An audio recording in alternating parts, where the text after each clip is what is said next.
In the turmoil of life, when chaos reigns and our hearts quake with fear, there lies a path, to lean not on our own understanding, but to grasp hold of that which is unseen and steadfast.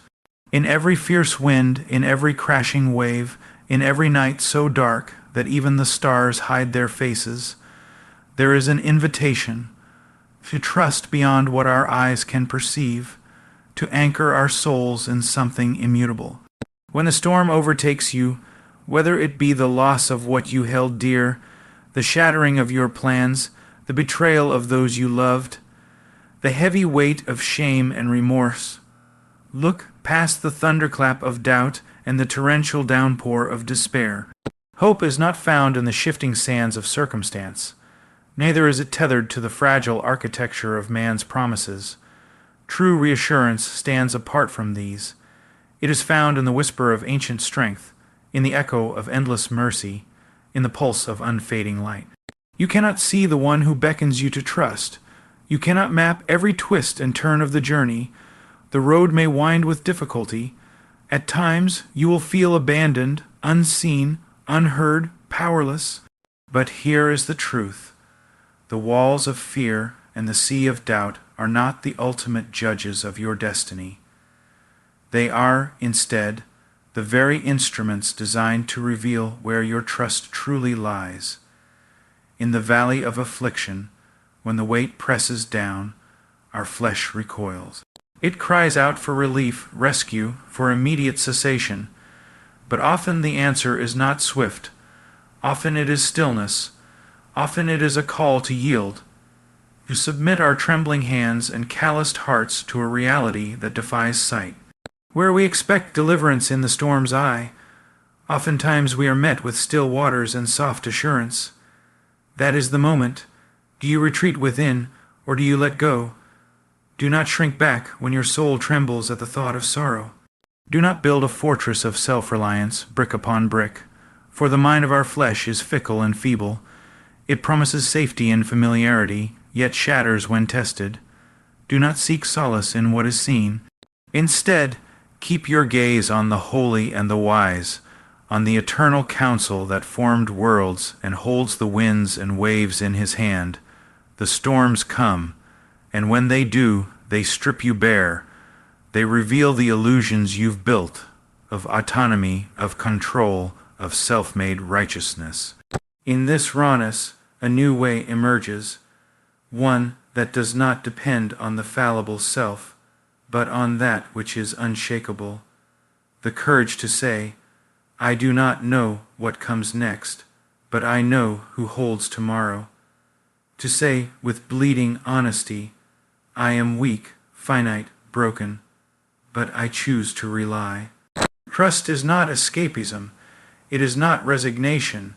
It is not a blind leap. It is fierce, bold, relentless. It demands that you stand firm on the greatest promises offered to mortal hearts, promises that transcend your pain, pluck you from your pit, guide your faltering feet onto a road not yet revealed. When fear whispers that this suffering will break you, answer, better to break in the hands of the immortal than to remain whole in my own. When reason screams that you are forsaken, retort, if I cannot see you, I will believe. When the world declares that control is an illusion, smile and say, I have wagered everything on you. In the midst of the tempest, prayer becomes your sword, your shield, your breath. Not the hurried word in fear, but the steady, intentional devotion that says, I will remain until the morning comes or you move.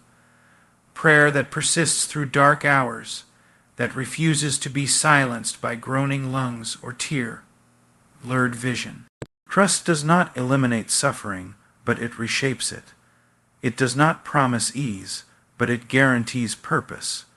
Though the storm breaks branches and floods fields, it also brings rain that invigorates. What lies beneath the floods? Bedrock sanctified by suffering, heart humbled by hope, character forged in fire, beauty birthed from brokenness. The storms of shame, when past transgressions rise like waves to consume your identity, do not define you. Your moment of greatest failure can become your defining hour of redemption when you glance beyond your guilt to find the only one whose mercy does not run dry, not to excuse, but to renew, not to ignore, but to transform, not to pretend you are unblemished, but to embrace cleansing that washes deeper than regrets. The storms of uncertainty, when the path ahead is obscured and your heart is heavy with indecision, are opportunities for trust to walk not by sight, but by the promise of enduring providence. You are not destined for aimless wandering. There is a shepherd's voice whispering stillness, guiding lamb-like feet into pastures beyond what you imagined. The storms of loneliness, when voices fall silent, hands withdraw, and even the skies seem mute, invite a radical trust that you are never truly abandoned. In the core of your unloved hours, there is an abiding presence, closer than breath, more constant than your heartbeat, resilient, steadfast, unyielding. When every shore is distant and every companion is gone, you stand on eternal ground. If your storm is one of broken trust in men, rebuild upon a foundation not of mortal clay, but of divine constancy. If it is a storm of loss, let it reveal the value of what remains, unseen inheritance, secure identity, eternal purpose. If it is a storm of failure, allow it to show you not the truth of your shame, but the height of mercy and the depth of reconciliation. Trust is not found in avoiding storms, but in thriving because of them. The trials are not punishments, but petitions to surrender control. They are not barriers, but portals into a trust that outlives grief, transcends doubt, and breeds endurance. They refine, test, uproot, expose, terrify, but through them arises a sturdier faith. Behind every gale is an unwavering word. Behind every lightning strike, a steady covenant. Behind every crashing wave, there is a steadfast call to rest, not in ease, but in certainty, not in comfort, but in purpose, not in what you can see and explain, but in what you know through conviction birthed in suffering. The measure of your faith is not what happens when it's easy, it's what stands when it's hard. The character of your trust is not revealed in silence, but in shouting, I choose you even when you seem silent. The depth of your hope is not measured by sunshine, but by how you keep your knees when the storm clouds gather. Let your heart echo the soul of the ancients. Though you slay me, yet will I trust. Not because of naivety, but because of certainty. Not because of ease, but because of knowledge that the refinery is often hotter than the fire. Not because of pretense, but because of hardened faith that knows. Though flesh may fail, the rock endures forever. In the storm, do not seek to escape. Stand in it, endure it, embrace the stripping. Let it reveal your need and point you to the answer. Let it expose the idols you've hidden in fame, comfort, affection, predictability. Let it draw you into a place where your knees touch the ground and your soul lifts to the unseen. There is something fierce and sacred about a soul that trusts in the storm, something terrifying to fear and triumphant to foes, something that will outlast empires and light the next dark age. Trust. Not in yourself, not in the world, not in the fleeting and the fragile. Trust in the unseen. Place your hand in the hand that will not release. Stand brave amid the raging tide. Let your faith speak so clearly that even the heavens stand in awe. And so, walk forward, not with trembling anticipation for relief, but with hearts ablaze with determination, to trust, come what may, to rest in promises though the world shakes, to live so that when someone else's storm arrives, they will see not a face of fear, but a light unextinguished, hope unbroken, trust refined and triumphant. The storm reveals the depth and authenticity of our faith, stripping away self-reliance and illusions, pressing us to fully depend on God. Trust in God does not mean escape from pain, but rather the strength to stand and grow amid trials, knowing there is purpose in the pain. In the silence, fear, and uncertainty, persistent prayer and wholehearted surrender become the means by which we cling to God's promises. Every trial, loss, or fear becomes an instrument of refinement, exposing idols and guiding the believer to deeper intimacy and unwavering trust in the unchanging God. True trust in God is forged in the fire of suffering. When the fierce winds of adversity lash against the soul, true trust is discovered, tested, not in the gentle breeze of comfort, but on the anvil of affliction. It's easy to profess trust when life flows with clarity, when doors open smoothly, when relationships are harmonious. At those times, words of faith are simple and our confidence seems secure, but that kind of trust is unrefined, childlike, and as fragile as glass. It shatters at the first hint of hardship. True trust, by contrast, is tempered in the crucible of suffering, and it emerges not only resilient but radiant. Think of the crucible in which metals are purified, vessel heated to unbearable intensity, where impurities rise to the surface and are drawn away. So too does suffering act upon the soul. When pain presses in, it heats the core of our hearts, exposing the hidden places we never knew were alloyed. Self-reliance bubbles to the top, pride cracks, control freaks its way into our prayers, and fear, and sometimes rage, resides just below the surface. It is in the searing flames of life's trials that every fleck of wood, hay, or stubble is burned away, until at last we discover what's left, gold. Through suffering, God reveals the idols we cling to. In prosperity, we worship comfort. In favor, we worship adoration. In control, we worship ourselves. The storm unravels these lies. It reveals that we have trusted in the shifting sand of circumstances, not in the immutable rock. It shows us that our foundation is not as sure as we thought, and only when we awaken, sometimes abruptly, to say, "I have no ground beneath me but you," does the distillation of real trust begin. Consider the sorrow that is inexplicable, the child lost, the relationship fractured beyond repair, the diagnosis that changes everything. You wake up, and the world you knew has collapsed. In the desperation that follows, you can either redirect your heart to bargain, demand, seek comfort, righteousness, or you can unclench your fist and let go of everything except the bare truth. No matter what else fails, I will believe you. That kind of surrender is the crucible in action, and out of it emerges trust unshakable, trust that cannot be extinguished by circumstance. This is the faith that Proverbs 3 described, not leaning on understanding, but acknowledging in all ways. Trust becomes the pathway to direction clear. Suffering proclaims loudly the folly of our own wisdom. When we hit rock bottom, every plan, every bargaining chip we carried becomes meaningless, and the silent realization dawns. We are utterly incapable. We cannot produce tomorrow. We cannot even keep today's breath. That helplessness ought to drive despair, but for those who have eyes to see, it is the moment grace breaks in. It whispers, "You do not know, and that's why you must lean on me." This trust born in suffering does not eradicate questions. It refrains from false certainty.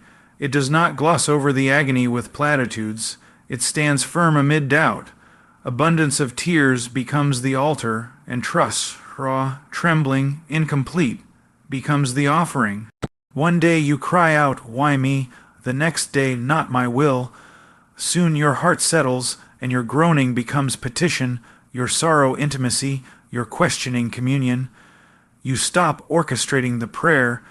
You start praying with no concern for the outcome and no assurance of deliverance. You pray like a child falls asleep in its parents' arms, with trust not in being understood, but in being held. In that place, promises that once felt distant become alive. The covenant whispered in ancient words becomes an anchor for your soul. That which you rehearsed as doctrine becomes the breathing foundation on which you stand. I will never leave you or forsake you. All things work together for good to those who love me. The Lord is close to the brokenhearted. These are not platitudes. They are coordinates for the soul lost in the labyrinth of suffering. They are nails you can drive through each hand, each foot of your pain, until you find that He is enough. Enough not to remove the suffering, but to absorb it, so it does not destroy. Affliction can brutalize your flesh, but it cannot pulverize your hope when lodged in His hands. Yet there is struggle, great struggle, for trust born in this furnace is no plywood helmet. It is tempered steel. You emerge stronger, but not unaffected. The scars remain. They become a permanent memorial of mercy. You bear them not as reminders of defeat, but as banners of deliverance. They say, I was afraid, I was despised, I felt broken, but here I stand, refined and confirmed. In the ashes of suffering, trust becomes testimony. It ripples outward in compassion, in solidarity with the suffering of others, a kindness only those who have suffered can truly offer. Faith without test is brittle. It is like a vine that never endures frost. It grows easily in comfort, but cannot withstand the winter. Suffering is frost. It is cold and cruel. It stabs through flesh. But where it lands on faith, forged rightly, it does not kill the vine. It solidifies the root deeper, prepares the bud's bloom. The soul stiffens, not to defend itself, but because it stands on solid rock. It becomes resolute and not easy to shake, not because it looks strong, but because its strength resides outside of itself. This trust born in suffering also becomes ministry. When God allows your storm, He does not intend only to build your faith. He intends to use your faith to build others. Authentic trust, cultivated through suffering, speaks with authority in dark places. It says, I walked where you walk. I know what it is to be crushed. But in that crushing I found hands that did not let me go. It reminds others that in their storm they are not abandoned, that their tears are not unnoticed, that their trembling hands need not grasp for certainty, but may instead grip the unseen. This kind of trust also humbles. No one leans on their own strength and issues readership. So humility is inseparable from trust born in fire. It doesn't boast in deliverance. It marvels that once it stood, and was given the ability to stand again. It knows it lives not by its own doing, but by the pattern of God's mercy. It is daily aware of propensity to wander back to idols of stability and affirmation, and it clings to repentance like a man clings to a lifeline. The refining process does not end with one storm. Each new trial revives the refinery. You can mistake your former battles for completion, yet when a fresh wave strikes, you may find latent self, reliance, or old wounds flaring. But because trust is established, the recovery is shorter. Faith has muscle memory. The prayers you prayed in past fires return to your lips. The truths once burned into your heart become a familiar track on which hope runs again. The cry once whispered in darkness becomes the song that anchors the next night. All this leads to a life of freedom, not license, but liberty. Real trust won't enslave you to fear. It won't demand proof. It won't manipulate outcomes or people. It rests, it waits, it worships. It does not run from suffering. It dares to say, bring it on, not because it craves suffering, but because knowing the heart of the potter, it is unmoved by the threat of the kiln. Why fear the furnace when you know you are in the hands of one who has already walked through it, refined not once, but 3 times hotter, and stood unmoved. Scripture recounts heroes of old who chose trust in darkest hours. Joseph in prison, the Shulamite in exile, Habakkuk in dread, Daniel in lion's den, not because they understood the path, but because they were convinced of the promise, keeper beyond their pain, and they emerged not only victorious, but as beacons. Their words still echo through time and reconcile trembling hearts. Do not fear. Though he slay me, yet will I hope. My flesh may fail, but God is the strength of my heart. These are not lies to comfort the weak. They are truths that comfort the crushed. Then Christ Jesus himself trod this road, not with a light touch. It was agony, the park of patient, the cry of abandonment. He knew deeply, fully, the furnace's heat. He trusted because he had embraced God's heart before the fire. And because he did, the cross became not defeat, but victory, and the tomb an entry to forever. Trust him on that. When we suffer, it is not unknown, it is not pointless. It is a stage for himself, not for our glory, but for his. When we suffer, we enter into his story, and our trust becomes a strand in his tapestry, woven through sorrow, through redemption, leading to resurrection. Yes, trust forged in suffering carries scars, but they are marks of identity, not shame. They say, I belong here. This trial was meant to teach me dependence. This pain was meant to loosen my grip on self. This loss was meant to draw out whispers of reliance. My frailty is not failure. It is the canvas upon which his strength is displayed. My tears are not dissent. They are prayers in liquid form. My questions are not rebellion. They are honest cries for more of his presence. This trust also gives peace, not as the world gives, but as a soldier resting before the march.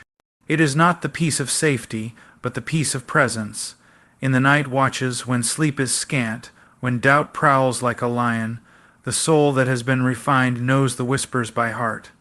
It can say, even with tears unshed, you are with me, you will not leave me, and that settles the storm. Not the outward waves, but the inward sea. In that calm, trust is no longer a choice. It is the air we breathe, the posture of our life. A trust forged in suffering also becomes a door. With it comes empathy. That heart can enter chambers of brokenness and speak to battered souls. Not with thetes of one who has only observed, but of one who has been lost and found. That voice says, I have known the valley. It's not too deep. It is an open hand, not a closed fist. It says, I won't fix you, I'll stand beside you. It becomes a channel of compassion that flows from rock, solid dependence, not from self-sufficiency. You become a desert spring, rare, necessary, pure. In suffering, trust goes public. It does not remain hidden behind private musings. It speaks in soft confession, in broken song, in extended arms. It says, I was afraid, I was betrayed, I was powerless, but I am found, forgiven, and upheld. It becomes a banner of hope, not just for self, but for others. It is prophetic. It is resistance. It is proof that suffering is neither final nor fatal, because the one who holds us is greater than the one who tries to destroy us. This trust also changes our posture in worship. No longer is worship the cadence of ease and ornate language. It becomes tears, lifting hands that barely open, voice that cracks, sincerity that demands heaven to lean in close. It is not art, it is authenticity. It cries out louder than any melody able to carry it. It is worship unadorned, unfenced, free, because that trust not only survives the furnace, it calls the furnace a furnace of grace. And in the end, trust forged in suffering becomes treasure. It outlasts wealth, health, social standing. It cannot be confiscated. It is a treasure stored in heavens, secured not by walls of men, but by covenant unbreakable. And when life's final storm, death, stirs its mightiest winds, that trust stands unpliable, it cries out, I know whom I have trusted. I may not know all the hows, the when, the whys, but I know him. There suffering ends, but trust does not. It blooms into glory, so may we welcome the refining. May we choose trust as our posture, when the storm is visible and when it is not. May we let our pain reveal what props we have erected in secret, and let each crack in the foundation guide us to hand it all over. Let us surrender to the process, not to escape the storm, but to be made resilient in it. Let us walk this way, in brokenness, trusting, in sorrow, praising, in doubt, choosing faith again over and over, until the fire burns out and what is left is only gold. Faith is not the absence of storms, but endurance through them. It is not a shield that deflects every hardship, but the deep resolve to walk through the tempest with steady steps. In the quiet fields of comfort, calling it faith is easy. When thunder roars and winds seem intent on uprooting every conviction, that's when the substance of faith is tested. Endurance does not mean unbroken or unfeeling. It means refusing to derail under the force of suffering, refusing to trade trust for certainty, refusing to surrender before the final sunrise arrives. Storms come in countless forms. The hidden ache of chronic pain, the betrayal that cuts deeper than words, the loss that reshapes life's trajectory, the disappointment so persistent and sour it swallows hope. These are not inconveniences. They are elemental forces seeking to rearrange hearts, to redefine beliefs, to weigh our souls in the balance. And endurance is not born in the absence of such forces. It is carved out within them. It is the choice to stand again when your knees tremble, to speak truth when your tongue falters, to believe tomorrow has value when today bleeds into night. But what is endurance?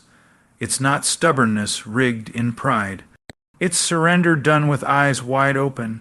It's acknowledging that you are not stronger than your situation, but clinging all the more to the one who is. It's the posture of a man standing amid waves, not because the waves will cease, but because his anchor is deeper than the seafloor. That anchor is not human ingenuity, moral performance, or fleeting optimism. It is the unseen promise that carries weight even when evidence looms absent. When faith carries you forward through suffering, your posture changes. You move from grasping to pressing.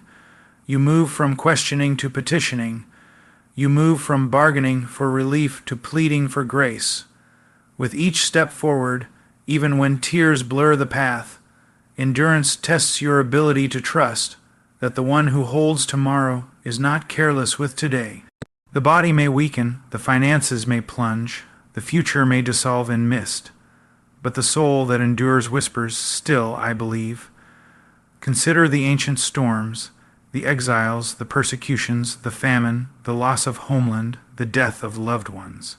Those who endured did not claim they understood. They simply trusted. They moved when there was no clear way. They spoke when their voices trembled. They worshipped when their hearts were broken. They found, by decades of persistence, that faith grows not in ease, but in endurance.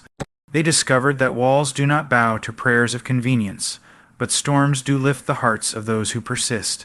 Storms do more than afflict. They reveal. They expose the idols we so carefully build, the idol of self-reliance, the idol of control, the idol of performance, the idol of comfort.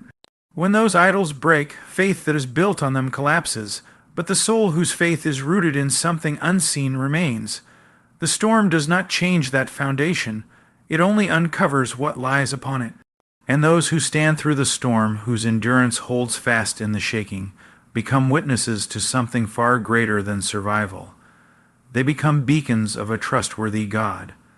Endurance transforms pain into purpose. When a body endures chronic illness, the heart can become a wellspring of compassion. When betrayal fractures every expectation, the soul may learn mercy of a higher order. When finances crumble, trust is honed on providence unseen.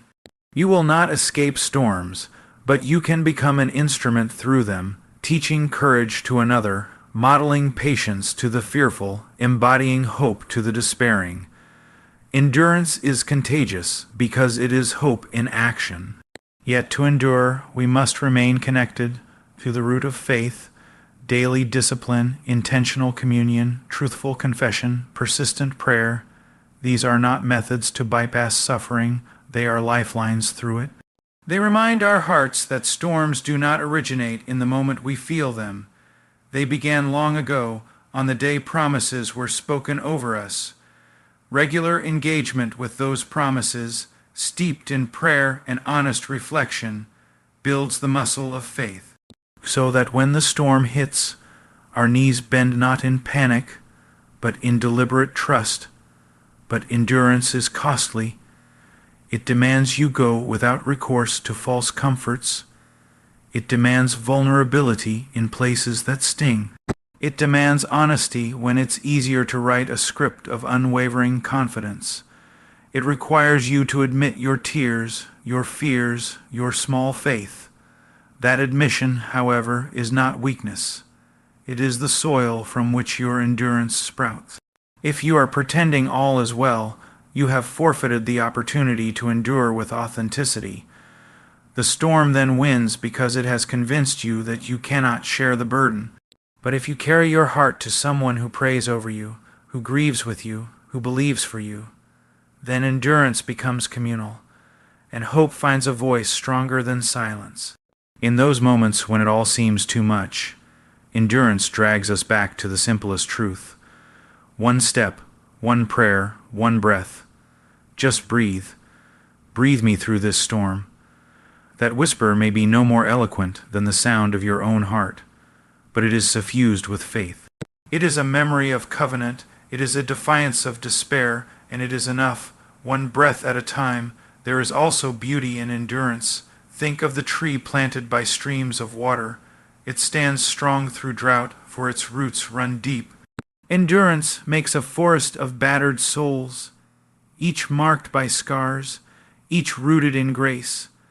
They wear their endurance like crowns, not to boast of individual conquest, but to testify to the one whose power works through human weakness.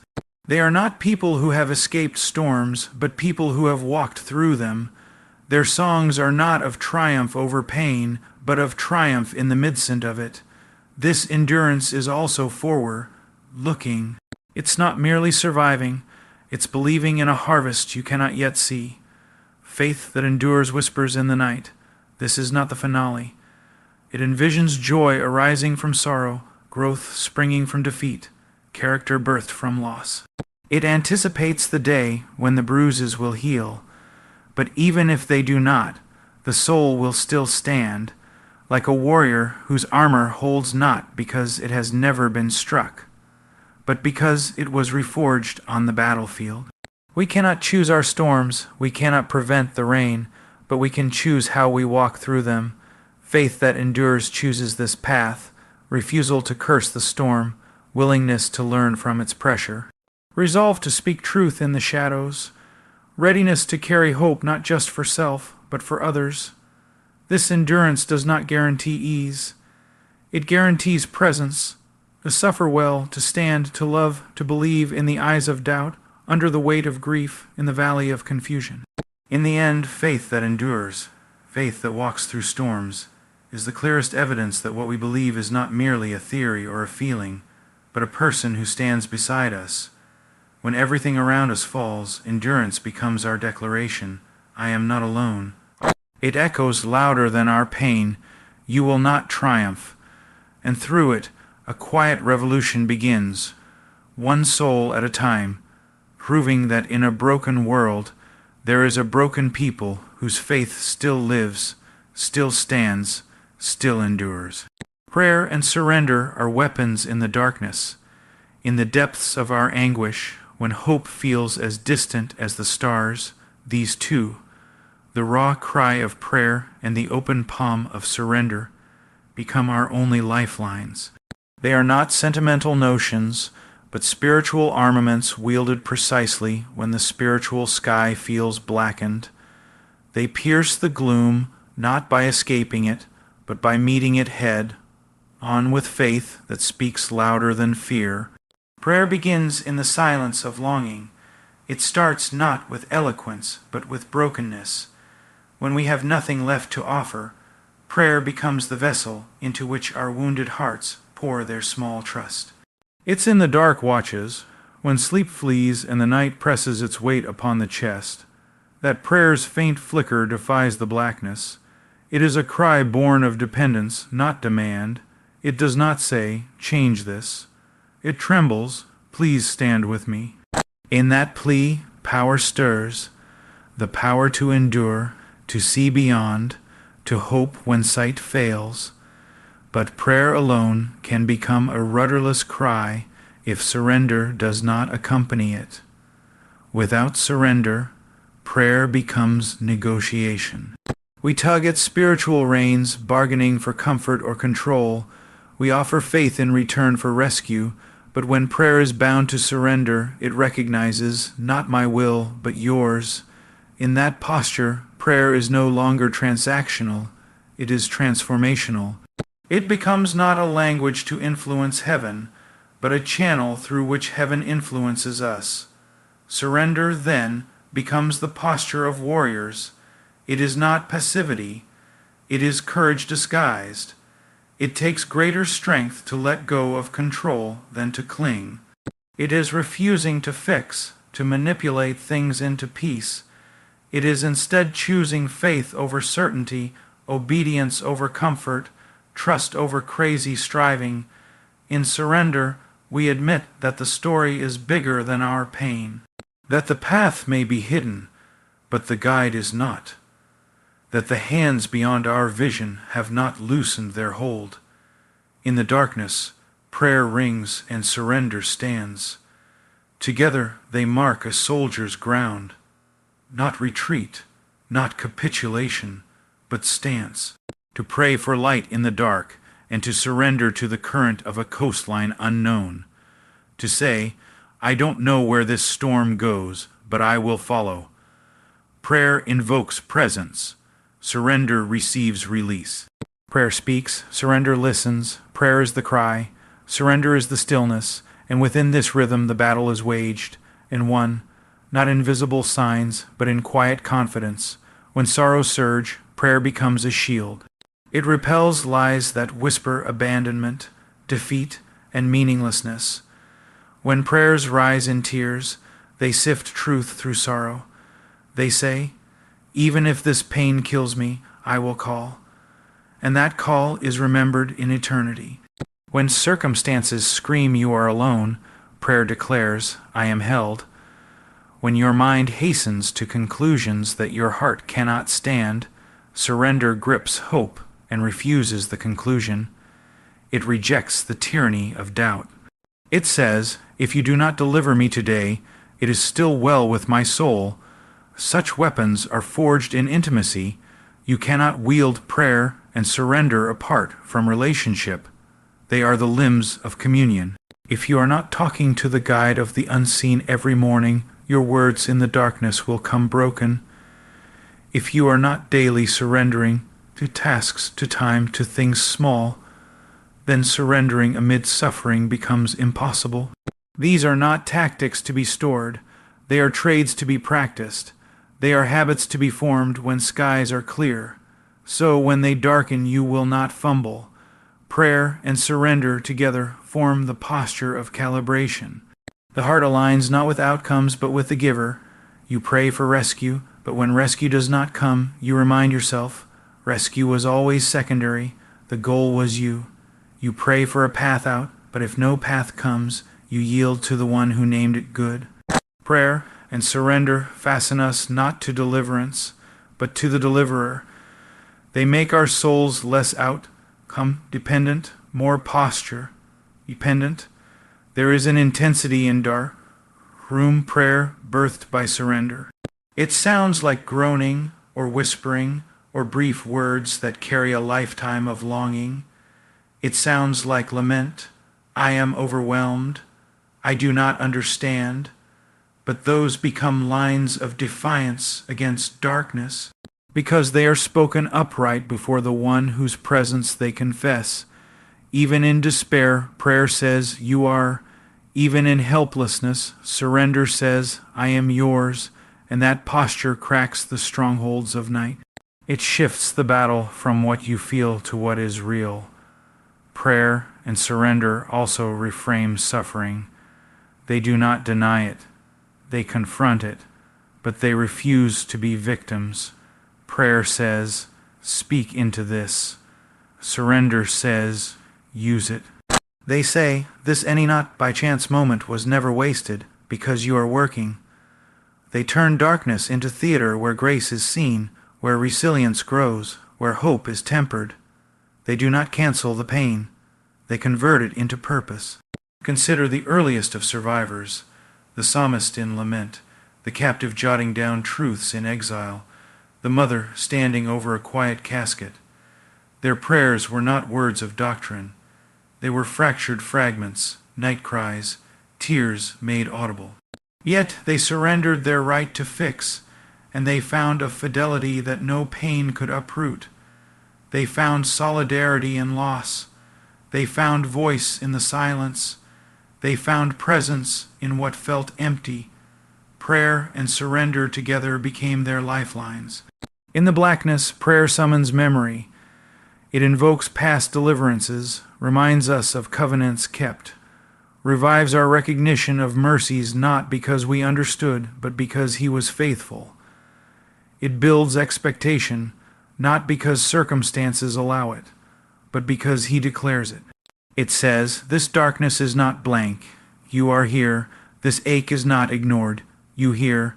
This storm is not submerged. You still hold. But without surrender it falls flat, because we still clutch. Why? When? How?" Surrender answers those questions with silence. And in that silence, faith roots deeper.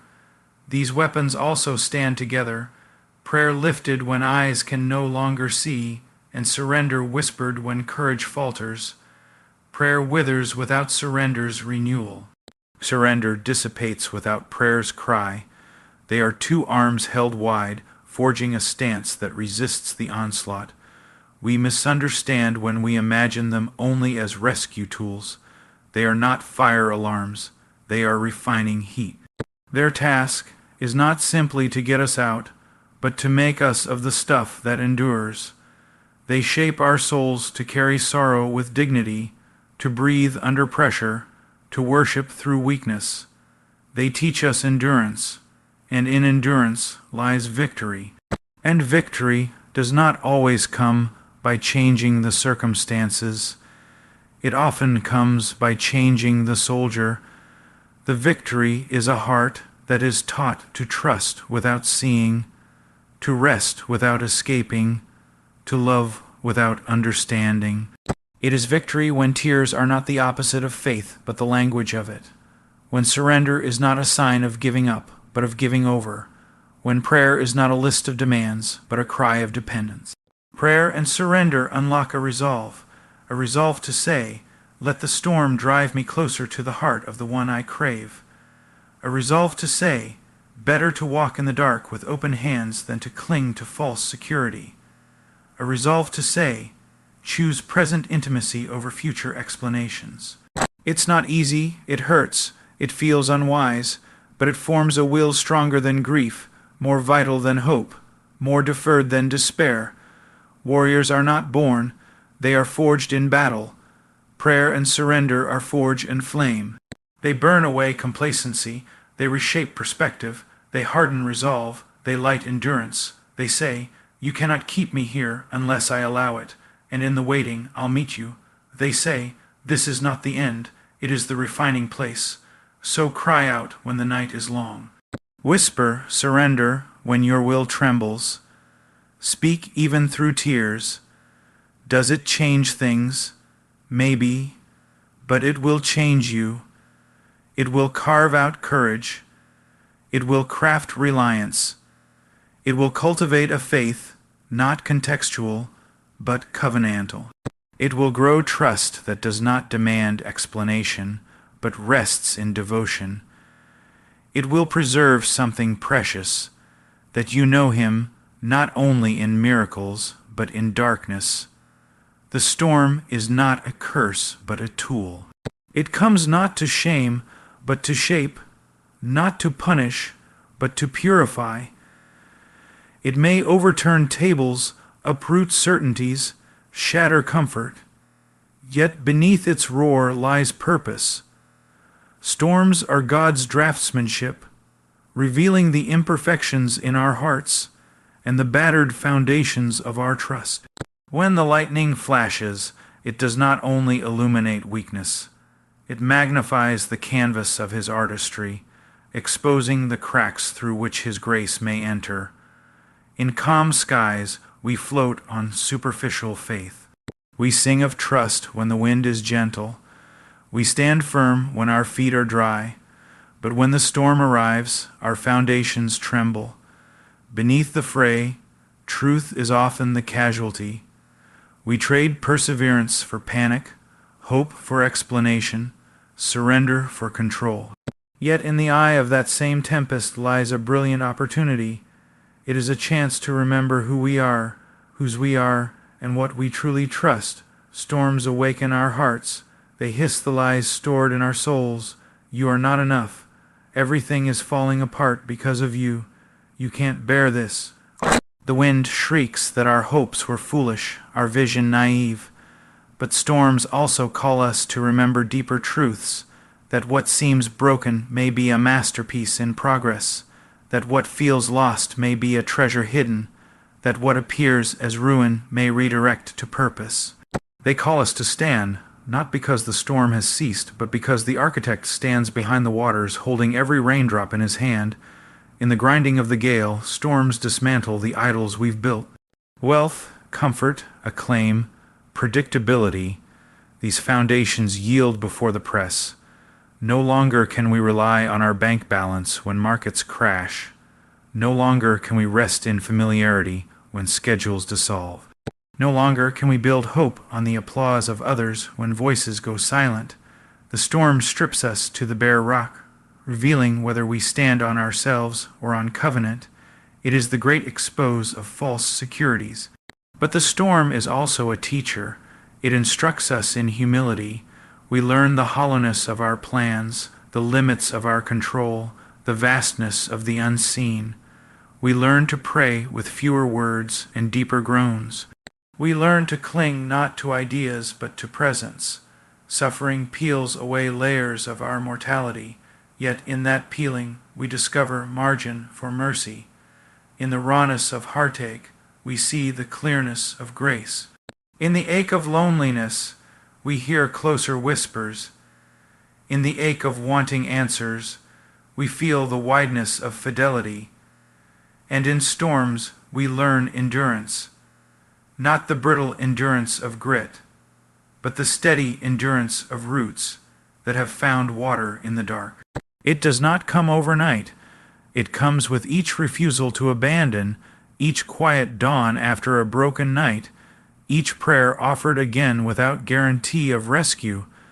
It comes when thousands of little decisions shape the soul, to trust, to wait, to obey, to humble. In the accumulation of those small acts, faith grows not in spite of the storm, but through it. The storm becomes the gardener, not the vandal. Storms also become bridges in the fellowship of suffering. When one soul endures hardship, another empathizes. Pain becomes a bond that overshadows politics, performance, prestige. We become less competitive and more communal. We speak of wounds, not for blame, but for bonding. We build hospitals of mercy, not stages of boast. Our shared tears become wells of compassion. Our shared endurance becomes an anthem. None is safe until all are home. In suffering, we learn to run together, not toward a promise of rescue, but toward the promise of presence. Further, storms remind us that our story is not our script. We like to plan, to plot, to anticipate. We create outlines and imagine applause. But when the storm rewrites the storyboard, we discover that greatness is not in the unfolding of our plans, but in the display of His presence. It is not in our success, but in our dependence. When our narratives fracture, grace finds new entry. Redemption steps through the cracks. and what could have been a stumbling block becomes a stepping stone. Storms also awaken praise that cannot be imitated. When the waters surged and Elijah slept, his servant feared, but the man of God answered not with panic, but with rest, because he knew there was a still small voice beyond the storm. When our hearts know that, praise rises, not praise for rescue yet to come, but praise for the one who is with us in the fray. Our voices falter in sunshine.